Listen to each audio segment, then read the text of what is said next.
আসসালামু আলাইকুম। অনুসন্ধানী বাংলা টিভির পক্ষ থেকে সবাইকে স্বাগতম। আপনাদের সাথে আছি আমি মোসাম্মদ সুমাইয়া। দিনাজপুরের সাবেক এমপি শিবলী সাদিক সহ 133 জনের নামে মামলা।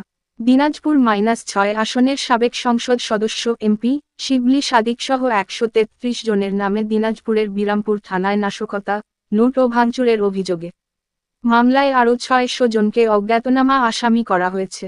বিরামপুর থানার ভারপ্রাপ্ত কর্মকর্তা পরিদর্শক সুব্রত কুমার সরকার মঙ্গলবার 10 সেপ্টেম্বর এসব তথ্য নিশ্চিত করেন। ভারপ্রাপ্ত কর্মকর্তা বলেন, সোমবার 9 সেপ্টেম্বর বিরামপুর উপজেলার দক্ষিণ মুকুন্দপুর গ্রামের আব্দুস সামাদের ছেলে মো.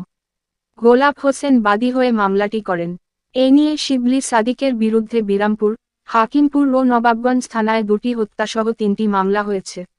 সর্বশেষ মামলার অন্যান্য আসামির মধ্যে রয়েছেন বিরামপুর পৌরসভার সাবেক মেয়র মো. আক্কাস আলী, সাবেক উপজেলা চেয়ারম্যান খায়রুল আলম রাজু, পৌরসভার সাবেক মেয়র মো. লিয়াকত আলী টুটুল, ইউপি চেয়ারম্যান আব্দুল মালেক মণ্ডল, ইউপি চেয়ারম্যান মো. রবিউল ইসলাম প্রমুখ। এছাড়া বিরামপুর ও নবাবগঞ্জ উপজেলার আওয়ামী লীগ, যুবলীগ, ছাত্রলীগ এবং অঙ্গসংগঠনের নেতাকর্মীসহ 133 জনের নাম এজাহারে আসামি হিসেবে উল্লেখ করা হয়। অজ্ঞাতনামা আরও 600 জনকে আসামি করা হয়েছে।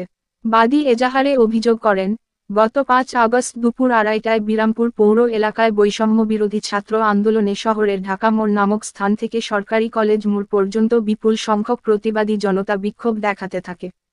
এ সময়ে অতর্কিতভাবে ঘটনাস্থলে আসামিরা উপস্থিত হয়ে অস্ত্র ও লাঠিসোঁটা নিয়ে হামলা চালায় আন্দোলনকারীদের ওপর।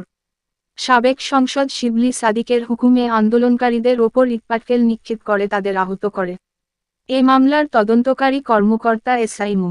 আবুল কালাম আজাদ জানান, বাদীর কাছে থাকা আলামত সংগ্রহ করা হয়েছে। তিনি ঘটনাস্থল পরিদর্শন করবেন। Can anybody out there hear me? Hear me?